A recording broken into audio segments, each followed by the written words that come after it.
Updates చూద్దాం. మొన్న శ్రీశైలం, నేడు శ్రీకాళహస్తిలో శివమాల ధరించిన శ్రీకాళహస్తీశ్వర స్వామి భక్తులపై పోలీసులు దాడులు ఎక్కువైపోయాయి. ఆ పరమశివుని మాలను ధరించే స్వామి దర్శనానికి వస్తున్న శివస్వాములపై కాకీలు అమానుషంగా ప్రవర్తిస్తున్నారు. వీఐపీ సేవల్లోనే శ్రీకాళహస్తి ఆలయ అధికారులు తరలిస్తున్నారని భక్తులు మండిపడుతున్నారు. ఆ దేవదేవుడి సన్నిధిలో సామాన్యుడికి ఒక న్యాయం, వీఐపీలకు మరో న్యాయం జరుగుతుందని ఆవేదన వ్యక్తం చేస్తున్నారు. సర్వదర్శనం క్యూ లైన్లో గంటల తరబడి నిల్చున్న దర్శన భాగ్యం కలగటం లేదని భక్త స్వాములు చెబుతున్నారు. ఇదే విషయాన్ని ప్రశ్నించిన పాపానికి తమను బయటకు తోసేస్తున్నారని ఆవేదన వ్యక్తం చేస్తున్నారు. ఈవో చైర్మన్ డౌన్ డౌన్ అంటూ భక్తులు శివస్వాములు ఆలయం ముందు ఆందోళన చేపట్టారు.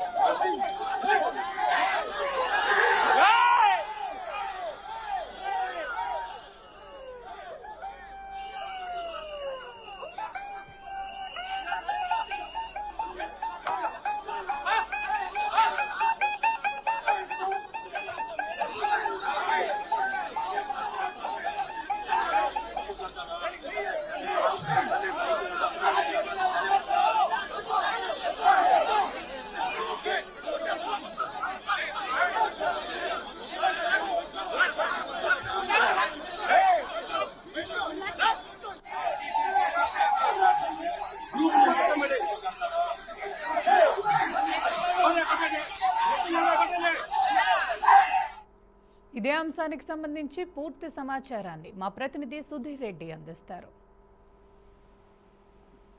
చెప్పండి సుధీర్, ఈ అమానుష ఘటన చోటు చేసుకోవడానికి గల కారణాలేంటి?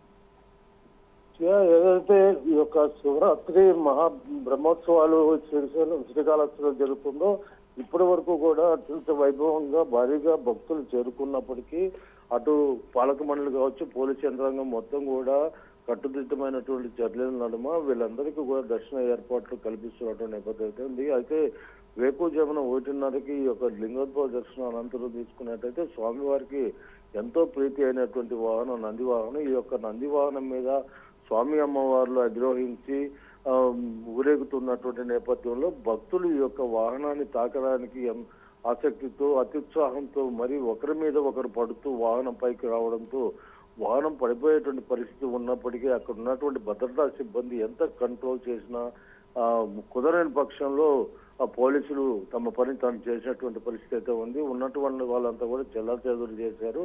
మళ్ళీ దాని తర్వాత ఈ యొక్క వాహనం బయలుదేరినప్పటికీ తిరిగి ఒక్కసారిగా గుమ్మికూడి భారీగా భక్తులంతా కూడా వాహనం దగ్గరికి చేరుకునేటువంటి క్రమంలో పోలీసులు ఎక్కువ మోహరించి అక్కడ ఉన్నటువంటి భక్తులంతా కూడా వాహనానికి దూరంగా ఉంచేటువంటి క్రమంలో ఈ యొక్క తోపులాటలు జరగడము, స్వల్పంగా వాళ్ళని 2-3 భక్తులను కూడా చేసుకున్నటువంటి పరిస్థితి అయితే ఉంది. అయితే భక్తులు అత్యుత్సాహంతో అక్కడికి వెళ్ళినటువంటి కారణంగానే ఈ యొక్క ఘటన జరిగిందని కూడా మనం చెప్పుకోవచ్చు.